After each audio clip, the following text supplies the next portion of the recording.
Hello everyone, my name is Manju Saraswat and in the last we will revise this chapter, the rise of nationalism in Europe. So let's start the summary of this chapter. Change after the French. तो ये आपकी first unit थी। तो इसमें हमने क्या पढ़ा था कि जो आपको याद हो कि जो नेशनलिज्म का जो आइडिया था, फर्स्ट एक्सप्रेशन जो था वो फ्रेंच रेवोल्यूशन के बाद ही आया है ना। तो पॉलिटिकल एंड कॉन्स्टिट्यूशनल चेंजेस हुए थे और general state was elected by the body of the active citizens only और रिनेम कर दिया गया था नेशनल असेंबली के नाम से। And custom dues were abolished और यूनिफॉर्म सिस्टम भी स्टार्ट कर दिया गया था। एंड स्टूडेंट्स जो थे वो कहीं पर भी जैकोबिन क्लब्स जो थे वो स्टार्ट कर रहे थे, यानी कि बना रहे थे। जो एजुकेटेड मिडिल क्लास के लोग जो थे वो जैकोबिन क्लब्स बनाने लगे थे, है ना। और जो मोनार्की थी वो रिटर्न की गई थी किसके थ्रू, नेपोलियन के थ्रू। एंड नो डाउट कि डिस्ट्रॉयड डेमोक्रेसी इन फ्रांस की डेमोक्रेसी जो नेपोलियन के साथ ही डेमोक्रेसी का भी अंत हो चुका था फ्रांस में। और लेकिन इसने बहुत सारे चेंजेस किए थे। सिविल कोड 1804 भी लेके आया था, है ना, नेपोलियन। तो यहाँ पर ही आप देखेंगे कि उसने बहुत ज़्यादा चेंजेस जो किए थे। Administration division, abolish the feudal system, dues वगैरह जो थे, मैनोरियल ड्यूज़ जो थे, है ना, वो सारी चीज़ों को उसने क्या कर दिया था, फ्री कर दिया था पीजेंट्स को इन सबसे। एंड ट्रांसपोर्ट कम्युनिकेशन सिस्टम को भी इम्प्रूव कर दिया था, ठीक है। तो ये French revolution and the idea of the nation में आपने ये सारी चीज़ें देखी। तो उसके बाद इसमें नेपोलियनिक कोड का भी हमने डिस्क्रिप्शन किया कि नेपोलियनिक कोड क्या था, ठीक है। उस नेक्स्ट देखते हैं making of the nationalism in Europe. Making of the nationalism in Europe में हम देखेंगे कि जर्मनी, इटली एंड स्विट्जरलैंड जो थे वो किस में डिवाइडेड थे, इनटू किंगडम्स। और हैब्सबर्ग एम्पायर जो था ruled over the Austria and Hungary, ठीक है। और इसमें आप देखेंगे कि the only time on binding this diverse group, केवल एक चीज़ थी जो आपस में इस डाइवर्स ग्रुप को बांधे हुए थी, वो क्या था, आपस में लोगों जो एम्पायर जो था उसमें नेशनलिस्ट की जो एक दूसरे की जो डेडिकेशन था अपने रूलर के लिए। And the aristocracy and the new middle class. अब आप इसमें देखेंगे कि aristocracy and new middle class में यानी कि जो सोसाइटी थी वो टू ग्रुप्स में डिवाइड, कि कौन कौन से ग्रुप्स थे, वो एरिस्टोक्रेटिक थे और वर्कर्स वाला ग्रुप था। अब एक ग्रुप एमर्ज हुआ था, new social groups to the being working class, है ना। तो ये वर्किंग क्लास जो मिडिल क्लास वाला जो ग्रुप हुआ, इसमें ज़्यादातर इंडस्ट्रियलिस्ट, बिजनेसमैन, एजुकेटेड लोग जो थे, प्रोफेशनल्स थे। तो ये लोग एक नया थॉट लेकर आए थे, ठीक है। ये कौन सा नया थॉट लेकर आए थे कि it was among the educated liberal middle class ideas of the national unity following the abolition of the aristocratic privileges gain popularity. और उनका ये जो आइडिया था उसको बहुत ज़्यादा पॉपुलैरिटी भी मिलने लगी थी। The what did liberal nationalism stand for, क्या है लिबरल का। तो यहाँ पर सभी के लिए जो था उस समय जो भी प्रॉब्लम्स थी उनको लेकर लिबरलिज्म पर जोर दिया गया था कि liberalism stood for freedom for the individual and equality of all law, यानी कि यहाँ पर कानून की नज़र में एक तो सभी समान हो, जोर दिया गया था इस बात पे। क्योंकि जो कॉन्स्टिट्यूशन एंड रिप्रेजेंटेटिव्स जो थे गवर्नमेंट थ्रू पार्लियामेंट, यानी जो कॉन्स्टिट्यूशन और रिप्रेजेंटेटिव के थ्रू जो गवर्नमेंट हो वो उस पर जोर दिया गया। Man without property and women were excluded थे ये लोग। तो इन चीज़ों जोर दिया कि भाई ये जो प्रॉब्लम्स थी इनकी शॉर्ट आउट करने के लिए उन्होंने लिबरलिज्म पर जोर दिया कि भाई सभी के लिए कानून जो है बराबर हो। जो महिलाएं थी, नॉन प्रॉपर्टाइड लोग जो थे वो पैसिव सिटीजन में आते थे, है ना। तो उन्होंने भी अपने इनके लिए विरोध करने शुरू कर दिए थे। और हर एक अलग अलग उनको क्या देना पड़ता था, करने पड़ते थे। तो एक यूनियन जो थी एबॉलिश्ड टैरिफ बैरियर, जो एक यूनियन थी, क्या नाम, ज़ोल्वेरन, है ना, उसने टैरिफ बैरियर्स जो थे वो एबॉलिश कर दिए थे। अब जो 30 में से केवल 2 ही टाइप की करेंसी रह गई थी, 2 टाइप की। तो अब इसके साथ ये दोनों चीज़ें पॉइंट हम जो ऑलरेडी डिस्कस कर चुके हैं, है ना, कि लिबरलिज्म वाला है एक पॉइंट, तो liberalism is true for freedom for the individual and equality, है ना। और दूसरा है कि एक न्यू जो है ना, इसमें यहाँ पर एक जो यूनियन है ना, तो एक न्यू यूनियन बनाई गई। तो वो यूनियन ने क्या किया, जो टैरिफ बैरियर्स थे उनको एबॉलिश कर दिया, ठीक है। तो उसके बाद हम देखेंगे कि अ न्यू कंजर्वेटिव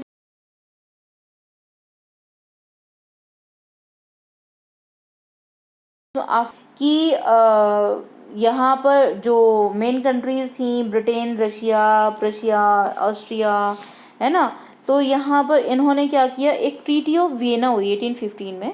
तो अब यहाँ पर जो फ्रांस के आसपास जो बाउंड्री सेटअप कर दी गई थी, जिससे कि अब आगे अपनी बाउंड्री को एक्सटेंड न कर सके, तो बर्बन डायनेस्टी को दोबारा से सेटअप किया गया। 39 स्टेट्स जो थे उसके जर्मन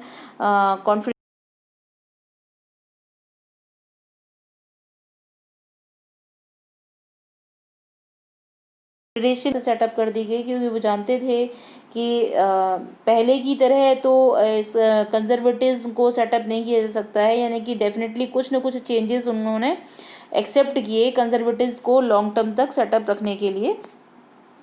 तो अब यहाँ पर हम देखेंगे कि इसके साथ साथ जो रेवोल्यूशनरीज थे वो कौन थे, कि जैसे जैसे भी मेज़िनी इटालियन रेवोल्यूशनरी हैं, और उन्होंने यंग इटली और यंग यूरोप के नाम से चोरी छुपे, मैंने बताया था लास्ट वीडियो में कि चोरी छुपे वो लोग क्या कर रहे थे, क्योंकि रिप्रेस किया जा रहा था इस तरीके की फीलिंग्स को, है ना।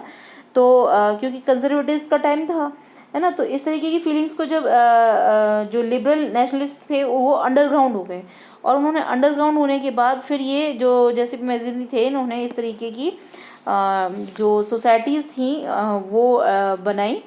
और ये जो अब नेक्स्ट इसमें यूनिट में हमने पढ़ा था कि the age of revolutionaries, the age of revolutionaries में कहा गया था कि आपने देखा होगा कि मेटरनिक ने कहा था कि when the France sneezes the rest of Europe catches the cold, है ना, कि जब फ्रांस जो है क्या करता है, छींकता है, पूरे यूरोप को कोल्ड हो जाता है। ये तो एक रिमार्क था जो उन्होंने दिया था। इट मीन्स कि जो भी फ्रांस में घटना होती है उसका इफेक्ट पूरे यूरोप पर पड़ता है।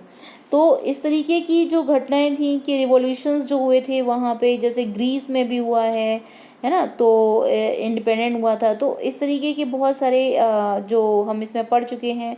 और एक जो इसमें हमने पढ़ा कि romantic imagination and national feeling के बारे में हमने पढ़ा।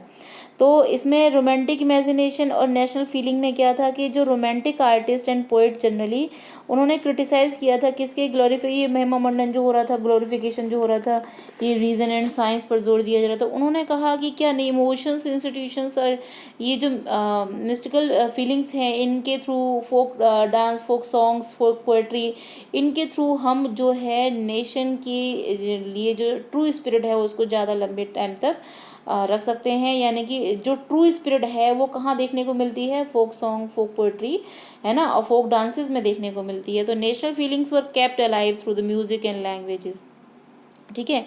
तो Russian language was imposed everywhere, लेकिन क्या हुआ था कि यहाँ पर एक केस स्टडी दी हुई है। तो वहाँ पर क्या, जब रशिया ने कंट्रोल कर लिया तो रशियन जो लैंग्वेज थी वो इम्पोज कर दी गई थी। लेकिन पोलैंड में क्या हुआ था कि जो लैंग्वेज थी उनकी, पोलिश लैंग्वेज जो थी, उसको उन्होंने वेपन के तौर पे रेसिस्टेंस के लिए इस्तेमाल किया था। तो ये सारी चीज़ें हम ऑलरेडी प्रीवियस वीडियो में जान चुके हैं।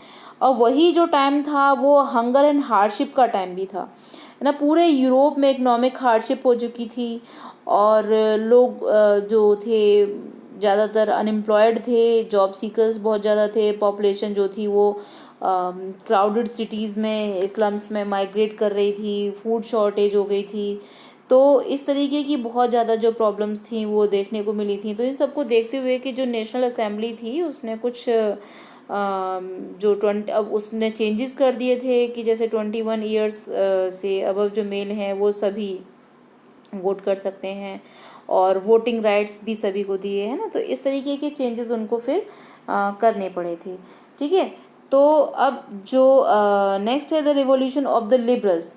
तो रेवोल्यूशन ऑफ द लिबरल्स में हम देखेंगे कि जो हमने ऑलरेडी पढ़ा हुआ था लास्ट की, जो किंग ऑफ प्रशिया यानी बहुत सारे जो मिडिल क्लास के लोग थे, उन्होंने किस तरीके से फ्रैंकफर्ट सिटी में वो कलेक्ट हुए और वहाँ पर किस तरीके से उन्होंने जर्मन नेशनल असेंबली को वोट दिया, वहाँ से इलेक्टेड जो रिप्रेजेंटेटिव थे वो सब ड्राफ्ट किया उन्होंने कॉन्स्टिट्यूशन और ये सारी चीज़ें।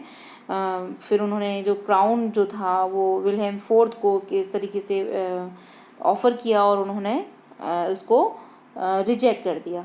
तो वहाँ से भी ये एक पॉलिटिकल जो इशू था वो क्रिएट हुआ था और फिर उसके बाद वहीं से जो प्रोसेस स्टार्ट हुआ वो unification of Germany, unification of Italy and the strange case of Britain के में हमने पढ़ा है कि यूनिफिकेशन ऑफ जर्मनी में बिस्मार्क ने 7 इयर्स तक वॉर जो किया, उसके बाद यूनिफाइड किया जर्मनी को, है ना। और इटली में जो 3 आपके रिवॉल्यूशनरीज हैं, जो इनका कंट्रीब्यूशन रहा इटली को 7 स्टेट्स में डिवाइडेड थी, है ना। तो इसको यूनिफाइड करने में जो रिवॉल्यूशनरीज थे, जैसे भी गैरिबाल्डी, है ना, काउंट कैवर, ये जो थे इनका काफ़ी कंट्रीब्यूशन रहा।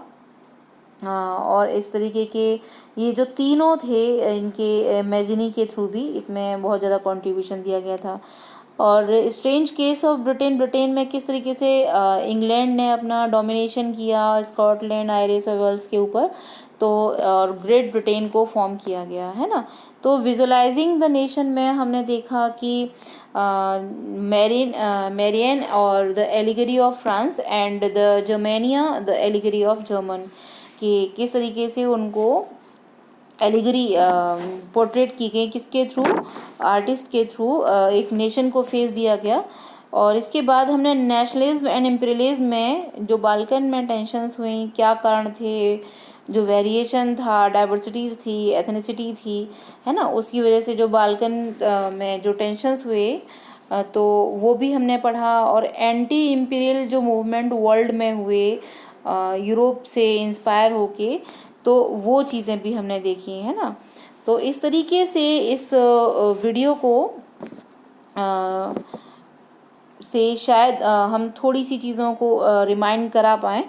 तो बाकी आपको अगर कोई भी वीडियो नहीं समझ में आता है या कोई भी टॉपिक नहीं, आप दोबारा से इस लिंक पर जाकर इन सारी वीडियोस को एक बार फिर से देख सकते हैं।